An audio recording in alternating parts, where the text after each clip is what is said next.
চাচা কখনো বাবার মতো হয় না, সম্পূর্ণ ভিডিওটা দেখুন। আব্বা 50 টাকা দেন। 50 টাকা? 50 টাকা দিয়ে তোমার কি হইব? এই নাও 100 টাকা। চাচা আমার কিছু টাকা দেন। কেন, তুই টাকা দিয়ে কি করবি? চাচা আমার শার্ট ছিঁড়ে গেছে, এই কারণে আমার টাকা লাগবে। আজকে আমার কাছে টাকা নাই, অনেক দিন নিস। চাচা ম্যাডাম আমাকে বলছে নতুন শার্ট পরে যাইতে, আর বলছে আমি যেন ছিঁড়া শার্ট পরে কখনো স্কুলে না আসি।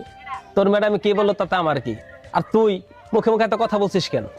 আচ্ছা তুই একটা কথা বল, তোর আবদার পূরণ করা কি আমার ঠেকা পড়ছে? আর তুই কি আমার নিজের সন্তান? তোর বাপ থেকে কবে মরে গেছে, আর এই যে একটা ঝামেলা আমার গাড়ি দিয়ে গেছে। তুই একটা কথা বুঝোস না, আমার নিজের একটা সন্তান আছে।